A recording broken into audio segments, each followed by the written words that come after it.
So, with everything that's happening in the UK right now around coronavirus or COVID-19, we thought it'd be a really good idea to do a bit of a podcast about, the main aspects of coronavirus, but some of the practical things you can do if you are self-isolating, either for 12 weeks as one of the identified 1.5 million people in the country who have been asked to do so for their own welfare, or because you think you have symptoms. The people that are recording the podcast today are myself, Mark, and Gina.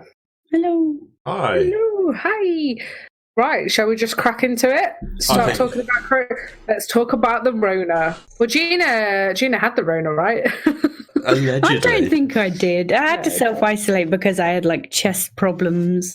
I've never had chest problems before. I think that was why I worried in the first place, because I've never had pain in my chest or anything like that. This sort of brings us on to our first point, really, because you followed the guidance of if you even spoke to 111, didn't you? I did. I rang 111. They didn't really know what to say to me, so they passed everything I told them on to a clinician, and then about 10 minutes later a clinician rang me back, and she was the one that told me that I should self-isolate for 7 days.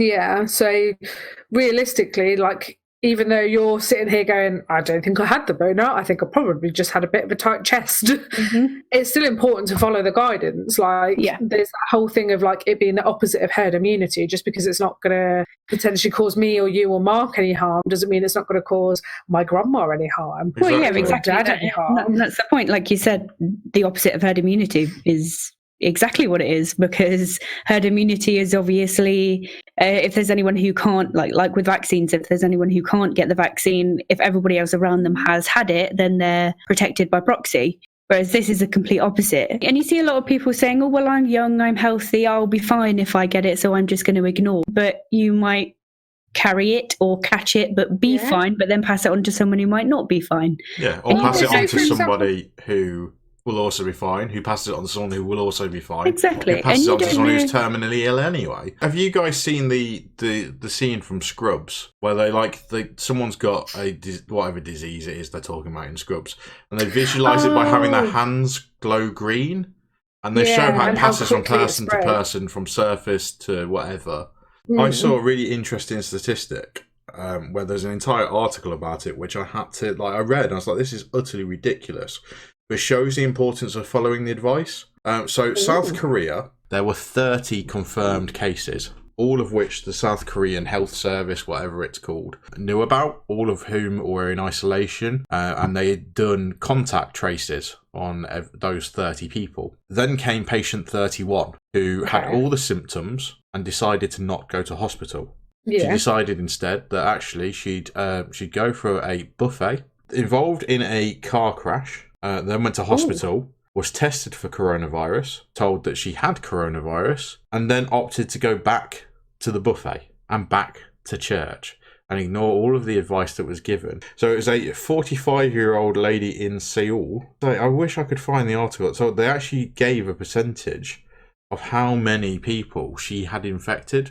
She was responsible for something silly like 60+% of the entire country's coronavirus confirmed cases. And this is someone who knew they had it, not someone who was carrying it unawares. Well, I think this sort of ties into Gina isolating. Gina, do you want to run the risk of being responsible for 61% of the people in the UK getting the Rona? No. I've found the entire timeline now. They have traced 5,016 people who got infected from her going to church. I wish this was a video call because my mouth just dropped. Yeah. She is responsible for 60% of all cases in South Korea. Motherfucker. That's one Jesus person. Christ. I feel like we didn't say this earlier, but I feel like we should probably stress to the viewers that we are all recording this from separate homes. Yes. We did not gather together. We have not gathered together. We are recording this on a Discord call, guys. We are not near each other. Nobody travelled. We are in isolation. I think it goes to show the fact that it travelled across the world so quickly. Yeah. Because it just started in one country and it's gone completely worldwide. In January, one person in Wuhan ate a bat, and now I can't leave my house unless I'm going to work. Some of us aren't even allowed to leave our home for work. Yeah, exactly. A lot of people. It's quite strange that obviously of DTG as a population, I suppose. Let's take it as a population. As in the staff? Yeah, the staff. 4, possibly 5 of us are classed as key workers. Who's Tom? Tom working in a supermarket. Yeah. So obviously you've got the 2 of you and Finn working for the NHS on the front line, and then me working in local government. So Ash can't go to work, he can't leave the house. For 12 weeks. I personally think they've been a bit too lax with the whole key workers thing, because I would not class Ash as a key worker. Yes, he works in a hospital, but he works... No, he doesn't, though. He works in a hospital. He works for the... it's not actually part of the NHS, but even if he did work for the NHS, he works in the hospital shop. Yeah, I think it's not a necessity to be in the hospital. I understand that they want to put all NHS members as key workers, but I personally think they've been too lax with it.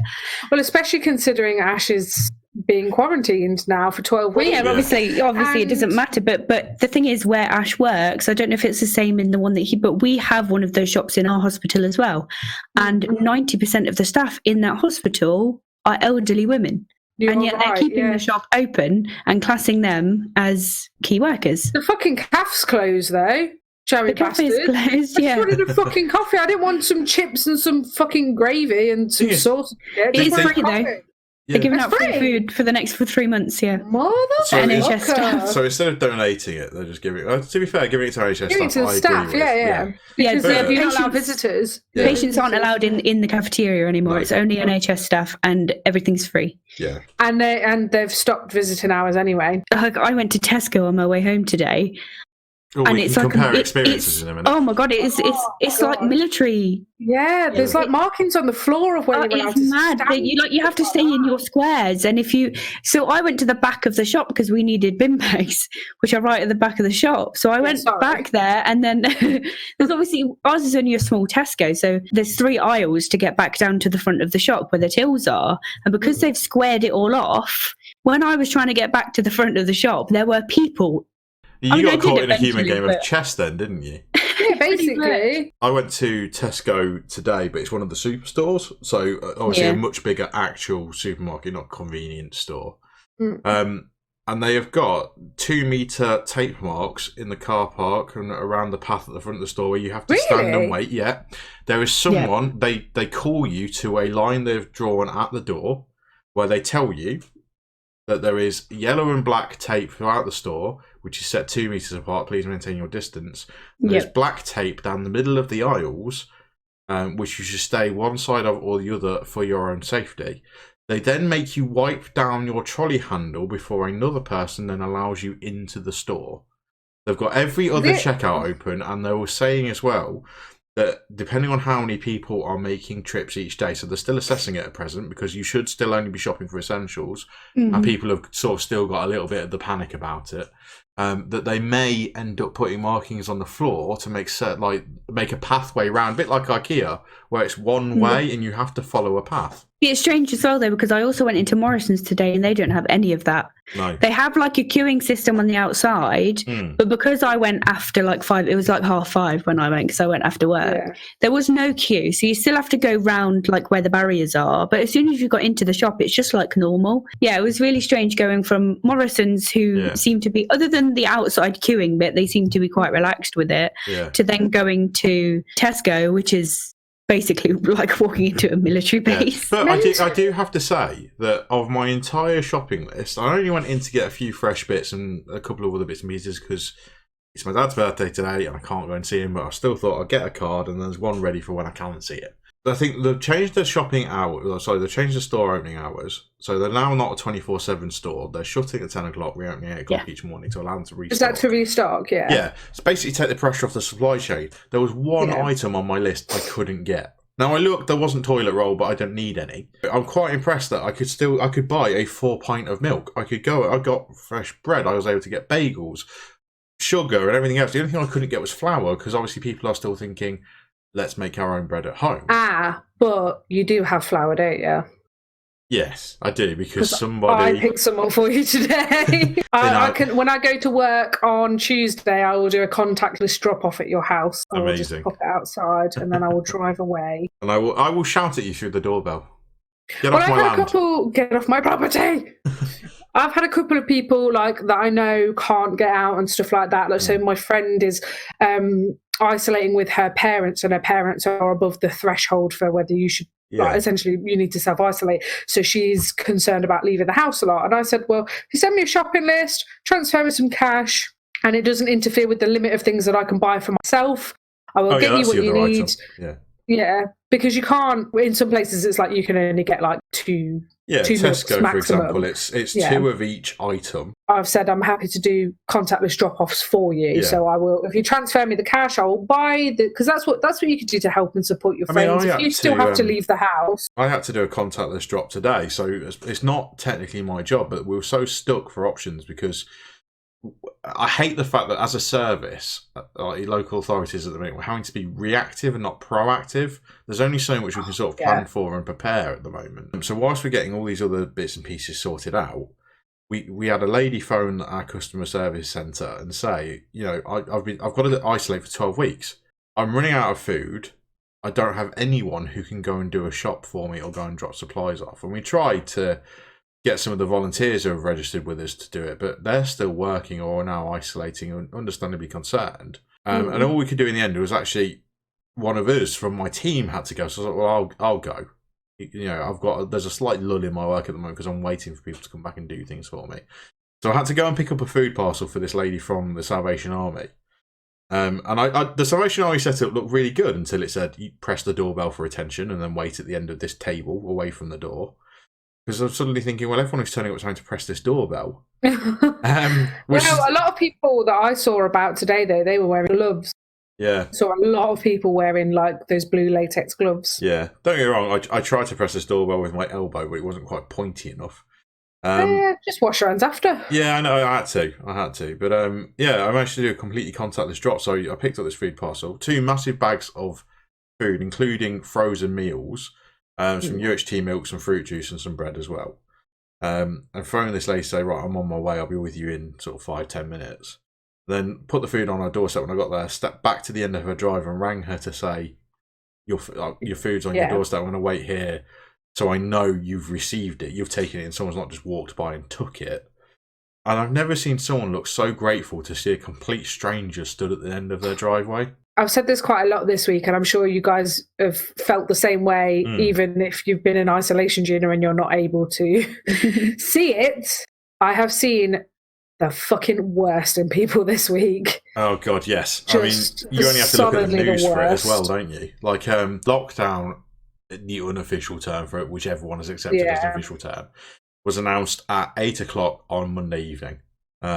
With Boris clearly not wanting to announce it. He had his hands screwed up into tiny little balls until he'd given us the bad news and then was able to relax and sort of explain what it actually meant. Everybody sort of knew Tuesday morning was going to be fairly busy anyway, because everyone who could work from home but either hadn't had to or whatever else would have to set it up. Yeah, they had to set it up. So they had to travel into the office to get stuff. You saw people queuing at supermarkets a lot more because they were worried that they weren't able to leave. Did you not find that on the Monday night, though? There was a weird tension in the air on Monday. I felt everybody knew that this lockdown was coming. Like, everyone was, like, already panic shop. I didn't buy anything on Monday, but I saw massive queues, and I was like, why is it all of a sudden picked up again? And I think people knew it was coming because, let's be honest, people were given the freedom to socially distance themselves and took the piss with it. So we knew that a lockdown with restricted movement was going to happen. And how much that? But it happened in other countries as well, so it was only a matter of time before it happened here. Yeah, of course. It's the weirdest thing when you had the Deputy Health Secretary on TV basically saying, if you're in a relationship and you live in separate houses, then either don't see each other for 3 weeks or pick a house to move into.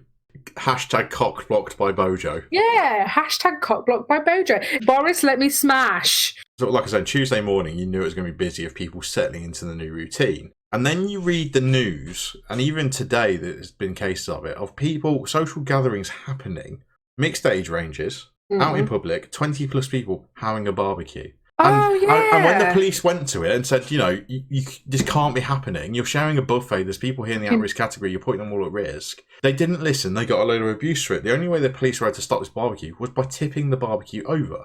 Well, me and Eve went for a bike ride today because we didn't leave the house yesterday, and I was going fucking mental. Yeah. So when I got towards the main road, there were so many people out. I was really surprised. Yeah. And I picked like a bit of a weird time to go for a bike ride because because I'm working from home, I'm still getting up and doing my work routine. Yeah. But instead of doing a full day like I normally would, I'm splitting it a bit and doing stuff in the evening when Eve's gone to bed. We cycled down the main road to the park, which I didn't think was going to be that busy. And to everyone's credit, it wasn't actually that busy. I saw a couple of other families, but it was them literally getting exercise. I didn't see anybody barbecuing or picnicking or anything like that. Yeah. I saw one gentleman sitting on a bench on the phone, and I was like, you know what, fair play to you. You're sitting on a bench on your own. You've probably been stuck in a house for a few days. I can't really, especially when you live in flats and stuff like that. If it's the only way you're going to get if you don't have a garden. And that's actually part of the guidance as well, is to get some sunlight and fresh air. Yeah, good of course for it is. you. So we don't want people catching scurvy. The biggest group that I saw was a group of 3 teenage boys playing football in the middle of an empty field. And I was like, they're probably brothers. They're probably from the same household. Yeah. And any time that I crossed paths with people, I was conscious, and so was the other person, of staying on separate sides of the pavement. Yeah. So there was no over. I was like, okay, I was saying to cycle over to the left now, and then they would get on their left, and there was a good, like, I was surprised by how many people were on the main road just standing outside shops having a little chit chat. But when I got to the park, which is the actual place where you're supposed to be exercising, which is what you are actually allowed to do, it was very empty. But I did see one bloke go up to a group as we were leaving with like a couple of cans of beer, and they sat in the middle of the field, and there was about 4 or 5 of them. And I was like, you're the reason that our lockdowns are going to get stricter, because you're flaunting it. People don't seem to understand that it's a pandemic and it's not a fucking holiday. That's it. Not just that, but people need to realise that it's not a joke as well, because I heard today there were people like licking their hands, and there's two cases and people of that. Coughing intentionally at the police and stuff like that. It's not a joke. So there's 2 cases in relation to people licking and doing what they call the coronavirus challenge, because obviously there needs to be some sort of dickhead about it. Both American, that are sort of the more famous ones. There's one where there is a person lick a toilet seat, which, why would you do that anyway? That person now has coronavirus, has been tested positive. I shouldn't laugh because we just said it wasn't a joke. No. And the second one went into, it's either Walmart or Target, one of the American supermarkets. Said coronavirus challenge, and then ran their tongue down a length of a toiletry shelf, licking the toiletries themselves. That went viral, was shown on British morning television. That person has now been arrested and is in, I think, jail for 30 odd days or something, awaiting trial for terrorism charges. Oh, terrorism? Yeah, because it's effectively bioterrorism, isn't it? Again today as well, the change in the law now means that the police can now issue on-the-spot fines of £30 to anybody who is breaching the lockdown without a genuine reason. So, like, even if you're a key worker, if you're not travelling from your home to your workplace, doing a task in relation to your work, or you know, exercising, shopping, the things that are permitted, you will get a £30 fine. And that every time you are then caught, that fine doubles up until a maximum of £960, after which you are likely to face jail time. I tell you what, Mark, I'm not going to drop you flat off. It's a care package you're allowed. Oh, okay, that's fine. Yeah, but what if they're like, it's not an essential item? It's the same as me delivering a food parcel. Well, it is. Flour is a staple food.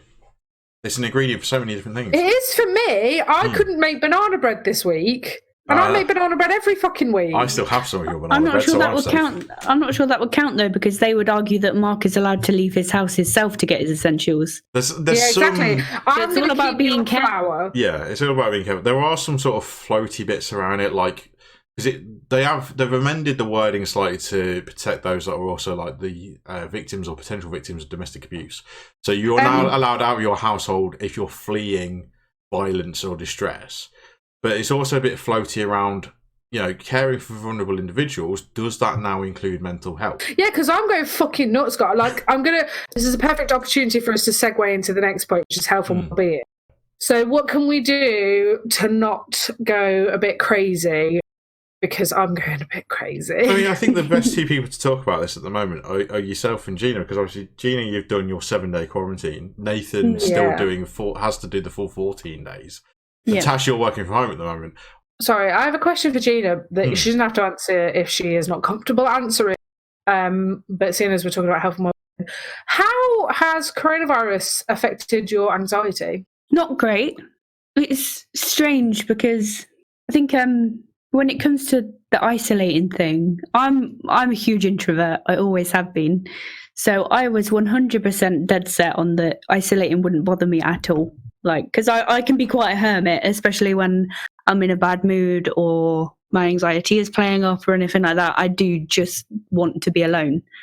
So I didn't think it'd bother me. But I think having the choice taken away. But if I've got a week off work on any normal time, okay, I'll be a hermit. I'll stay in the house. I won't see anyone. But usually, we have the option to go and pick the kids up together. Yeah. Or I can come and hang around yours before we pick the kids up or something like that. The option has always been there. People are going to be handling it very differently, but I was 100% sure that I would be fine with it. And it's been really, really tough, actually.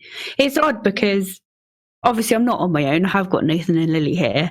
But I think it's different because I live with them. So I see them all the time anyway. Yeah. And it's not that I'm not grateful for their company, because I am. It's actually, in a way, it has been nice spending time with them. But at the same time, it's different to having the choice of getting out of the house and seeing someone that you don't see every day and catching up with different faces. Because obviously I'm locked down with Eve, but I have like the opposite thing that you have, Gina, of being very extroverted. Yeah. But like I've also found, and like, please, I'm not saying it's a perk because coronavirus doesn't really have perks, but I've all of a sudden, I've said this to Mark before, I'm like, is it, when I first learned how to drive and I got my car, I turned around to Mark and was like, is it normal to just be constantly fearful that somebody's going to steal your car in the night and you're just going to wake up in the morning and it not be there? Yeah, of course it is. Well, also, I had a motorbike stolen off of my drive before as well, so I think maybe it's a bit of that. But like, I've become a lot less fearful in the past couple of days. Like, I'm not scared someone's going to steal my. Not that anybody'd steal my shitty car anyway. But I've become a lot less fearful. Like, I've had my windows open pretty much all day, every day. Even when I had to go for a bike ride, I left my windows open because I was like, people are just going to assume I'm in because everybody's on lockdown. So no one's going to try and break into my fucking house. I was thinking this earlier as well, because one of my biggest fears has been our house being broken into. Yeah. It's literally my biggest fear is of being broken into, either when we're out and the cat's being in, or because the stuff I've never been bothered about. Stuff can be replaced. But I think that side of the anxiety sort of thing has gone a little bit because people are assuming that people are going to be in the house all the time. So, yeah, that fear is burglaries and stuff is much less likely to happen. Burglars are not going to be looking at this lockdown and going, great opportunity for me to go on the rob. They're going to go, oh shit, everyone's going to be home now. Yeah, so people will be expecting people to be in. So that fear has sort of gone a little bit. You'd be expecting sort of burglars and stuff to be focusing more on business premises now, wouldn't you? You're saying that you found isolation a lot harder than you thought you would. What did you do whilst you were in isolation to sort of like ebb it, to help yourself level out a bit? Well, the plan originally was to get a load of housework done. And obviously with Lily being off school, to do schoolwork, which we did. We did do some schoolwork, and she's been watching the live story time thing. And there's this dude on YouTube that does PE. So, Joe Wicks. Yeah, so we have been doing that. But my main plan while we were in isolation was to basically make the house spotless. And the first couple of days, that did happen. So we got a load of washing done and, hoovered the bedroom and just a load of stuff that needed doing. And then by like day 3 or 4, I just had no energy or motivation to do it at all. No reason for me to not have energy because I'd done nothing. That's exactly it though. Doing nothing is exhausting. Yeah, it really is. And I just nothing. All I wanted to do was sit there. It might have something to do with lack of vitamin D and stuff like that as well, like not being outside physically. Yeah, it is literally there's a reason why we're allowed to leave the house for exercise, especially with the weather being so good, because it is it's human nature to need to see the sun. I feel so blessed that I have a garden. It's made a really big difference for me, because I've been getting up in the morning trying to stick to my work routine as best I can. But the first thing I'll do is make myself some breakfast, turn my laptop on and open my patio doors and just have some fresh air coming into the house. And it's literally on the gov.uk recommendations is to keep your windows and doors open as much as you possibly can to get some fresh air through the house. So when you hit that sort of drained slump in your isolation, Gina, what did you do to try and get past it? I didn't, and that was a problem. But that's always been my problem. This is my life now. I've never been able to sort of bring myself out of those sorts of things. I'm just forced out of them by something, and it was going to work. So I had to go back to work today, and it was that and only that brought me out of that slump. I always find it really difficult to bring myself out of that sort of mood. Who's the old lady in Great Expectations who just sits around all day in her wedding dress?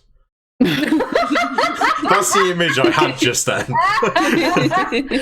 We poke fun, but there's a lot of people out there that have that same problem. You hit a wall, and it's really hard to get past that wall. Like, I think that's why it'd be a good idea to talk about things that potentially would be helpful in situations like having we had a group call on Tuesday night, was it? Nice to be able to see all your faces.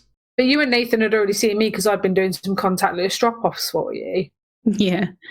So what would you recommend for people that are hitting that wall? What would be the best ways to sort of get out of the slump and get over that wall? I don't know. I don't think I'm the right person to give that advice, because I'm one of the people that can't do that. I'm one of the people that struggle to get myself out of that sort of mood. And I'm sure there's a lot of other people that are exactly the same and are going through the same thing. It's very, very difficult, and it's very draining mentally as well. Do you think that if you had somebody that you could reach out to over voice chats and stuff like that? I mean, obviously for some people it's hard to reach out and say, actually, I need a bit of support. Yeah. But do you think that may have made a difference to you, or would make a difference to sort of anybody listening? I think probably. I mean, it's not even necessarily. It can be anything. Just the odd message now and then. Just people getting in touch, which I think everybody should be doing with each other anyway. In this sort of, I think that's the main thing that everyone everywhere should be doing, is just check in, like you said the other day, check in with your extrovert friends because they are not okay. I've said this to both of you before. I may have even said it on the channel before, but for years I was like, I'm so easy breezy, I'm super relaxed, I'm really chilled out, I don't care about nothing, I'm such an easy breezy friend. I'm so fucking tightly wound, and I'm always worried. I'm always worried about everybody all the fucking time, and I'm always really stressed. So for me, mentally, I was scheduling in an appointment to see my mental health professional. Briefly over the phone, she was like, how are you getting on? And I was like, I'm okay. This was before lockdown. So she was like, how are you getting on with all this coronavirus stuff? Is it? And I was like, no, this is how I live my life. I'm always, everybody's as stressed as I always am. This is just how I live my life. I'm always this tightly wound. We're not on lockdown. Everyone's just getting the Tasha experience. Yeah, before lockdown, when everybody was like, oh, have I got enough food? I need more toilet. Oh God. Oh, what if I get sick? What if my family gets sick? What if people die? I'm like, welcome to my world, bitches. Then I was just like, yeah, it's just weird. For me, it was just really weird to see everybody on the same level that I am always on. This is how it's my health and well-being. This is how it's affected me. Before lockdown, I was like, everyone's just as stressed as I always am. So this is nothing for me. Whatever, I'll crack on. And then when lockdown got announced, from the second it was announced, I'm basically flitting. I'm cycling through really hypo-productive sort of phases to really sort of low phases, and I'm trying to level myself out.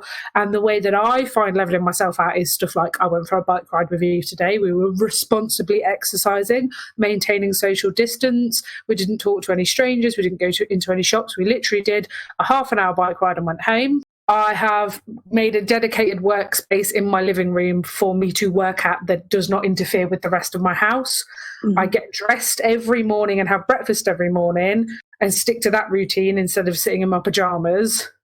which was recommended to me by my sister. She said, don't work in your pajamas or you'll get depressed. And when I said, joke's on you, I'm already depressed, she said, she said, seriously, all jokes aside, don't fall into that trap. You'll feel shit within 24 hours. No, yeah, that's true. Because on the days while we were isolating, on the days sort of day 3 and 4, were the days when, you know, I would just get up. I got changed. Like, I didn't stay in the clothes that I slept in. Yeah. But I got changed into basically different pajamas. So a baggy t-shirt and you know, sweatpants or joggers or whatever, which is not what I would usually wear if I get dressed. Yeah. Thing that I would wear for lounging about the house, which that was part of what got me into that slump, because I wasn't getting dressed. I wasn't like doing my hair, doing my makeup or anything like that. And then on day like 5, obviously we streamed. Then I was sort of forced to get dressed and to make an effort with what I look like. And it made me feel a little bit, not entirely better, but it made me feel a little bit better. So it's... Yeah. Well, I've not been doing my hair and makeup. I've been putting my hair in a bandana to keep it out of the way. Yeah. Because I've been flitting between working, dealing with Eve, and honestly, I've been doing a lot of gardening. And it's been really good. I got a lot of free stuff. Mark gave me some soil. My friend gave me a mini greenhouse. Some other friends gave me some seeds. Literally the day before lockdown happened, I got all this stuff. It's almost like you knew. Super convenient. Yeah, like somewhere. I mean, I've been meaning to. I wanted to grow stuff for quite a while because I mean, I don't know if Gina remembers, but I did have like quite a decent vegetable patch in one of my old houses when I lived at the back of the hospital. What I'm hearing is that pandemics make you happy. I deal really well in a crisis situation. I'm so good at crisis. It's when everything calms down that this is what I mean. At the minute, I am flitting between being very productive and then crashing ever so slightly and then getting very productive again, because it's a crisis situation and I'm good at coping in crisis situations. Once this crisis then starts to feel like normality, that is when I will crash.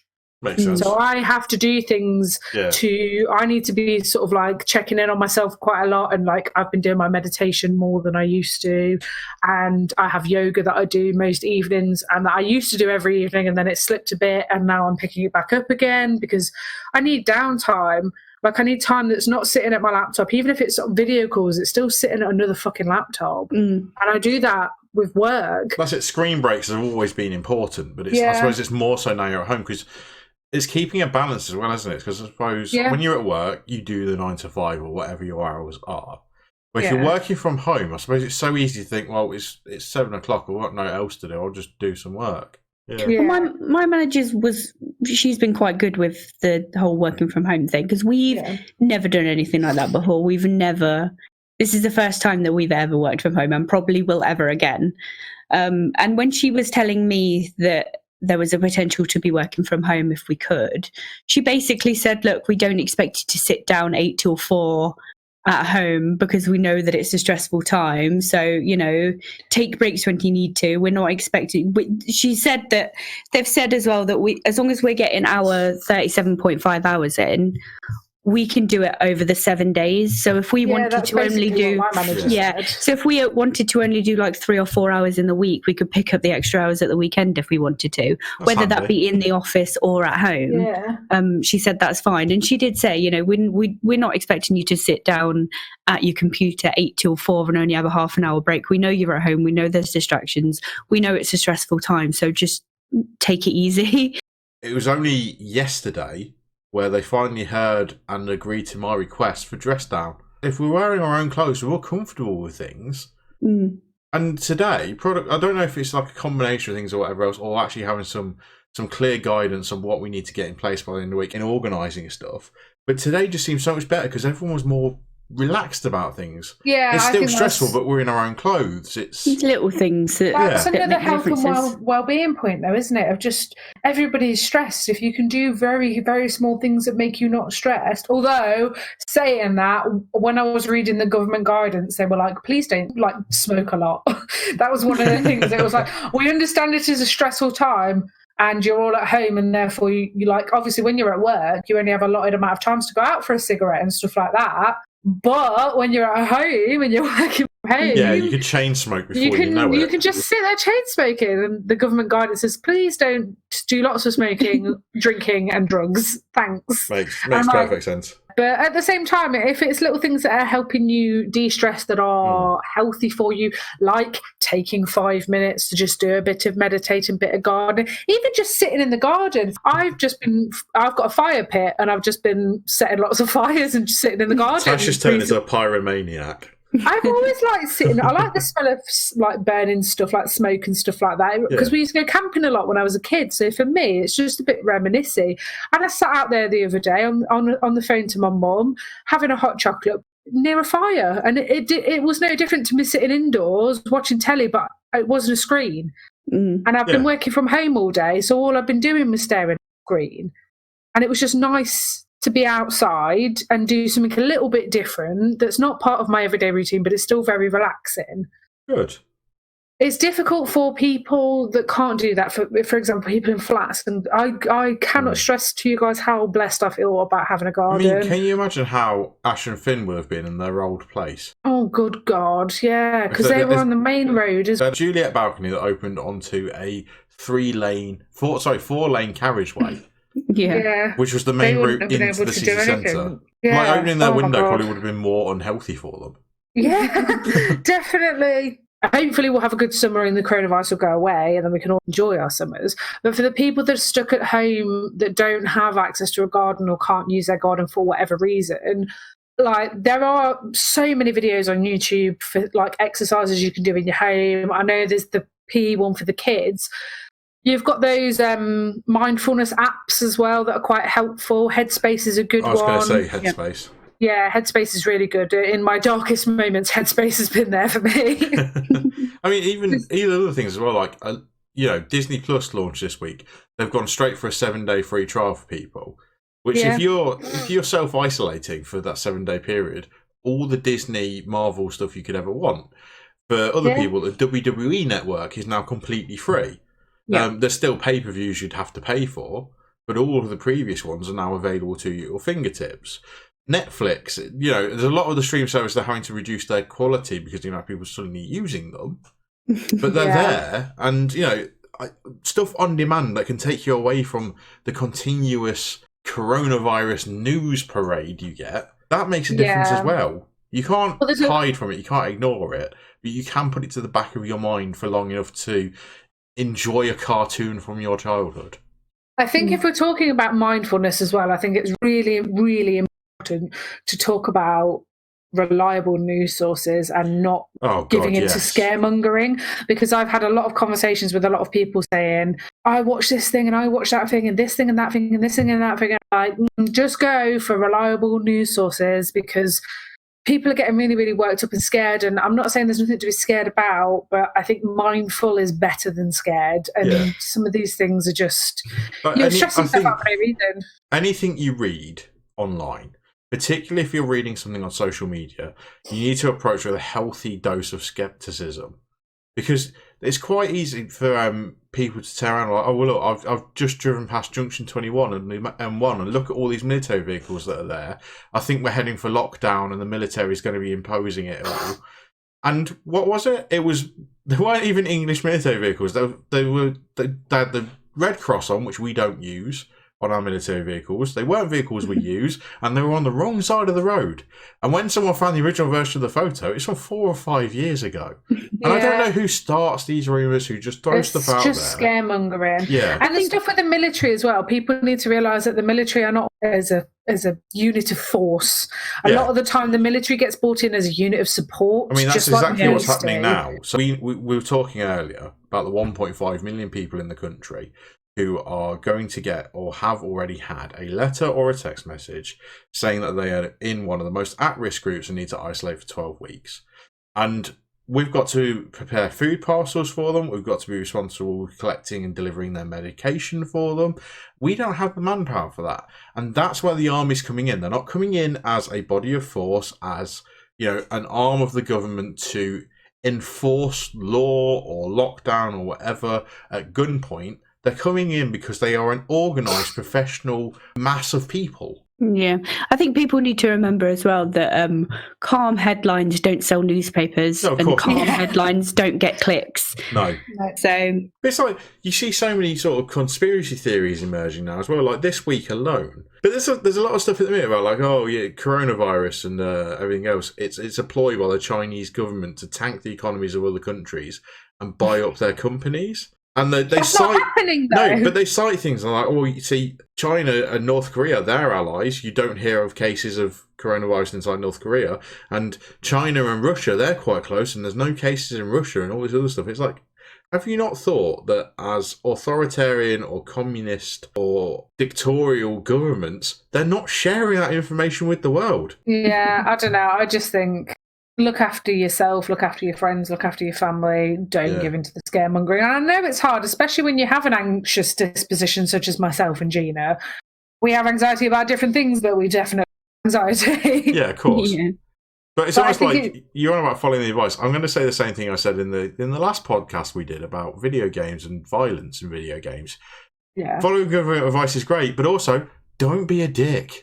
But it's like, there are ways of not being a dick that are incredibly helpful to other people. Like a lot of the food delivery companies, they are now key workers. They are essentially getting food to people who have money but no means of going to the shop, either because they're isolated or their carers are isolated. So they now started offering contact-free delivery. So going back onto it, there's obviously we're on pretty much our last point now, which is how to help other people. And I think the main thing that we can all do is just be a community. Yeah. Even though you don't know each other, just be cool and just help each other. And it doesn't have to necessarily be going out of your way to help someone. It's just little things. A lot of seeing the worst in people this week was me experiencing people shouting at people for doing their jobs. Yes. Just Which so much abuse. We've both worked in retail as well and have experience. So's Mark. Mark worked in Tesco. Yeah, so we've all worked in retail. We've all experienced this. Yeah. And I feel like now it's getting worse than ever. Oh, we had in the Discord we had two people, because I'd sort of said share your experiences, whatever you want us to talk about. We had a suggestion, a request from Judith to share with everybody. Please don't pay by cash when you go to stores like this, because you may have germs. Not even just you with cash, because yes, you're handling the cash, but who handled it before you? Because you've got it from somewhere. The amount of germs that would be on coins and notes and stuff from the several hundreds, thousands, millions of people that have touched that note and that coin before you. Yeah. I mean, on that point as well, like they're saying pay by card where possible, but then you've got all these people touching the PIN pads. So contactless. So contactless from Monday, they're upping the limit to £45 instead of 30 to help people do that. Everyone's trying to do their best, especially when they're out there working. Everyone's just trying to do their jobs and trying to get by. They're as scared as you are, and they're as stressed as you are. And yet they're forced into a public-facing role as well. Yeah, and whatever's happening in their shop, 99% of the time is not their fault. So the fact that the thing you want or the thing that you need is not in the shop is not the staff member's fault. Just, come on, don't give grief to people who have absolutely no control over. If they could work from home, they fucking would. Yes, Also would like to mention as well, EP brought up respecting contact-free deliveries because of his role, what he does as a job. People aren't taking the contact-free delivery of fast food or the Tesco food shop sort of stuff very seriously. And it's a bit stupid, really, because they're the ones out in the public all the time. If you as a customer are not respecting that, you're more likely to catch something from them than you want to give to them. But it goes the other way as well, because we've had, obviously, while we were in isolation, sometimes we did have to order out. You can put in specifically, so you can write a comment, so you tick contact free delivery, and then you can write a comment in saying, like, please leave at the doorstep and let us know it's there. And the driver can see that, but we had two drivers drop food off and they just didn't bother. They just knocked on the door and handed us the food. So it works the other way as well. If you are a delivery driver and you don't know if that the customer that you're delivering to may well have coronavirus, and that might be why. Go on and do the same thing at every delivery you're doing. You're spreading the disease. Can we please take a moment to talk about the employers not treating their staff fairly in this current situation? You're about to say Wetherspoons. Hashtag boycott Wetherspoons. Yes. Oh, I actually haven't heard this. What have they done? Right, okay. So Ooh. Tim Martin, he basically said on the day where, like the morning before the 5 o'clock Prime Minister's address, where restaurants and bars and cafes were told to shut to the public, he went on national television and said, "My pubs will not be shutting. The virus transfer rate in pubs is lower than it is in supermarkets." There's no possible way that he had access to actual data because no one's done a study on that. They were ordered to shut. Then the government announced support for businesses who were unable to open. So staff of these businesses who become furloughed or are faced with the prospect of unemployment can receive up to 80% of their monthly salary, up to a total of £2,500 directly from the government. Which means that the employers pay the wages, the employers then invoice the government for what they've outlaid. Wetherspoons decided we're not going to do that. They've said, we will approach the government for it, but we're not going to pay you in the interim. We'll pay you when we get the money from the government. Tesco are looking for 20,000 workers at present. I suggest you go and get a job there. And if you want to come back to us when the bars are allowed to reopen, we will give you preference. Yeah, so basically what he's done is just effectively sacked everybody without pay and said, if you want a job when all of this is cleared up, you might get it back. The best tweet I saw about it was someone saying, "I don't care if when the bars reopen, pints cost £12, but Wetherspoons are charging £1.50 per pint. I will not set foot in one of their bars again." I'm never going to a Spoons again. Never. I have friends who work in Wetherspoons, behind the bar and as management. I'm gutted for all of them. Not just because of the situation they have, but through no fault of their own, found themselves in, but now that actually their job, if they do decide, I really love what I do and I want to go back and work in Wetherspoons when they reopen, chances are it's not going to happen. Are they local to Leicestershire? Yes, yeah.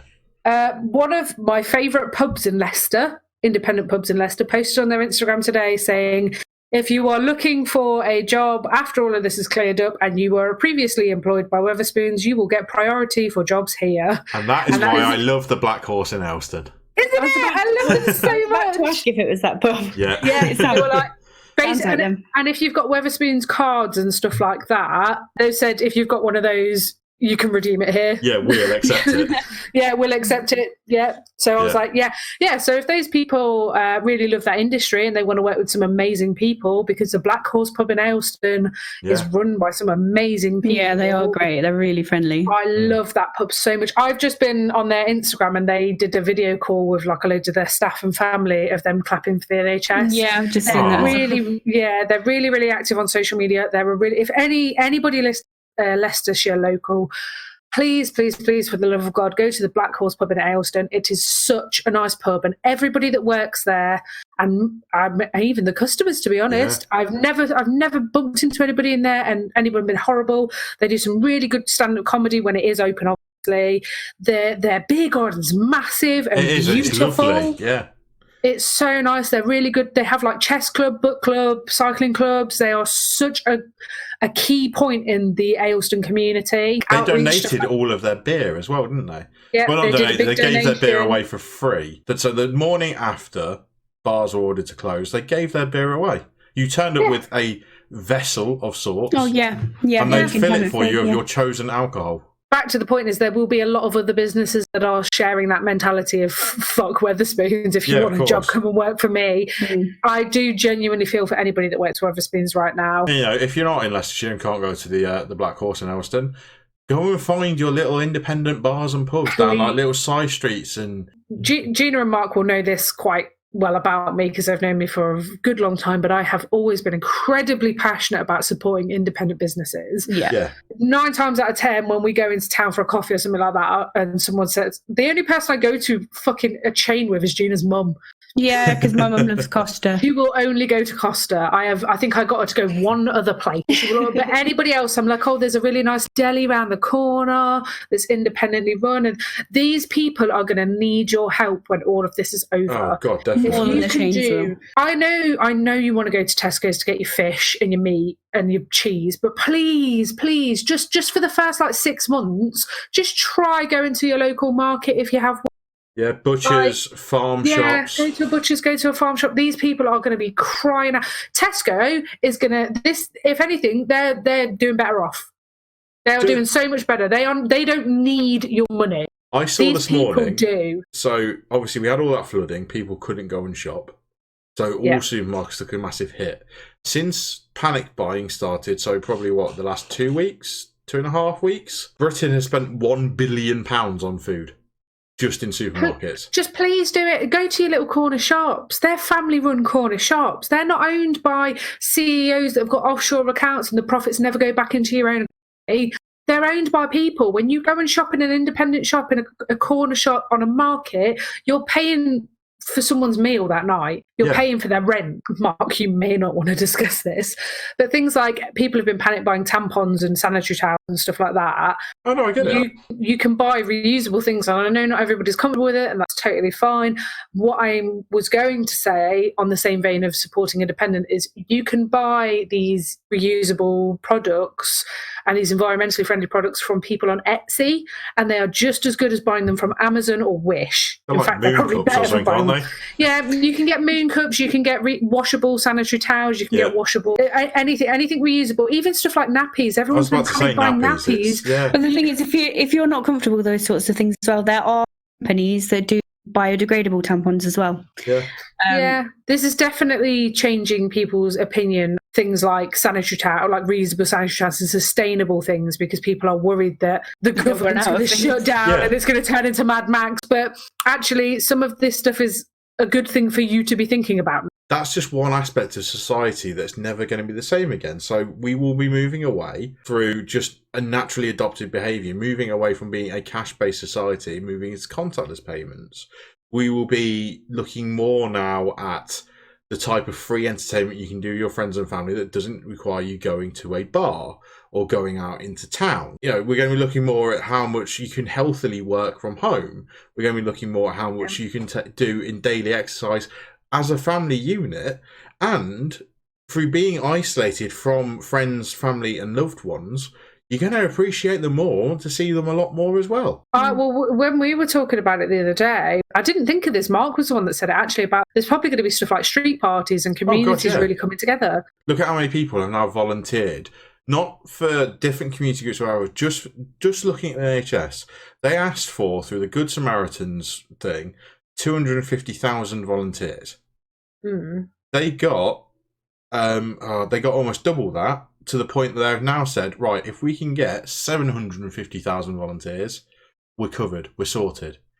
There's a lot of them, even at a local level. There's people volunteering to help out with food banks. There's people volunteering off their own back to be drivers, to say, look, actually, this is my job. I cannot physically go and do my job right now because the building is closed. Where can my skills be utilised in my community? I genuinely feel that by the time all of this is finally over, those that have volunteered and those that have then benefited from people volunteering, who are now free to be able to leave the house and actually go and repay it or pass it forward, I genuinely think these people are going to stay engaged and give their time for free for the betterment of their community. Asda donated £5 million worth of food to food banks last week. That's amazing. That's insane. TK Maxx, so our friend works for TK Maxx, and she told us that her branch had donated all of the food in store to, I think it was a shelter, wasn't it? Or multiple different shelters. Yeah, most likely. Because they didn't know when they were opening again. And yeah, TK Maxx doesn't have like apples and pears and shit like that, but they've got snackies. The thing that TK Maxx generally has is non-perishable. Yeah, staple foods. Yeah, staple foods. So TK Maxx, well done. Proud of you guys.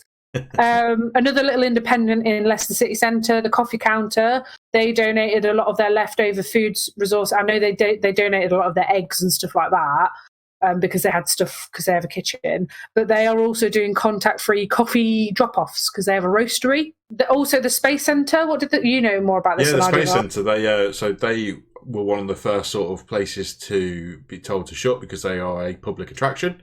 They have a cafe, and they've donated all of their cafe food stock, so the fresh items and the perishables, to various food banks and charities. And there's so many other places that have done similar, either donated it to food banks or charities, or actually going out of their way. Like Domino's did it, and Pizza Express, is it?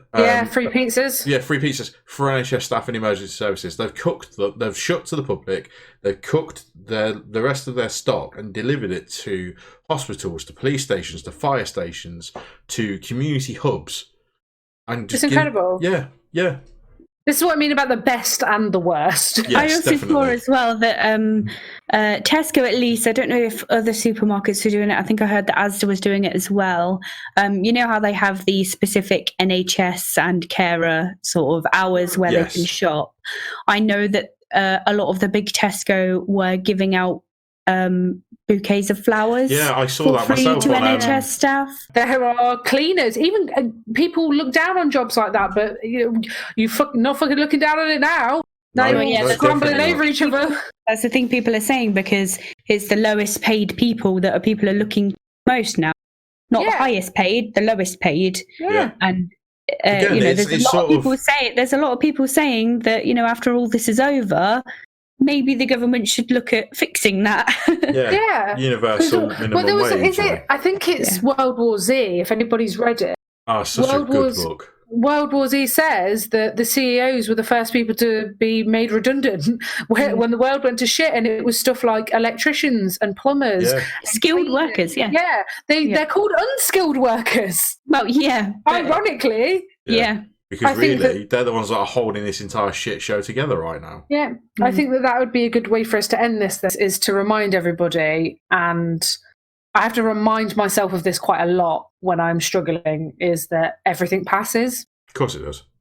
It's all going to pass eventually, and yes, we are going to be changed when we come out of it, but all we can do is endeavour to change for the better. Definitely. Yeah. And don't forget that we have voice chats. We have multiple different Discord channels, including like a serious topic room if you need to do some venting. We've got some silly pictures and stuff if that's how you prefer to communicate. We have the voice chat rooms. We do regular live streams so that you can interact with us then if you want. We do sub Saturdays too, so you can actually play with us. Yep. If you're bored, you can join in with us. Sub Saturdays, the whole point now is that if you are self-isolating, or you are simply at an loose end as to what to do whilst you have to remain indoors, Sub Saturday is there for you guys to be able to get involved. Just, have some fun. Yeah, I would really appreciate it if people could comment with some of the things that they've done to keep themselves sane and entertained whilst they've been locked up. It's very easy in this sort of situation that the world is in at the moment to just get into the mindset that you are handling this alone. And you're stuff, not. But you're not. So hit us up if you want company. Hit each other up for sure. Yeah. Tune into our things if that's what you want to do. Just don't let yourself be emotionally isolated as well as physically isolated. That's it. We can't be there for you, but we can be here for you. So thank you for listening. If you're still here, congratulations. Well done. Look after each other. Stay safe. Stay corona free. And to bottom line it, stay at home, protect the NHS, save lives. And wash your hands.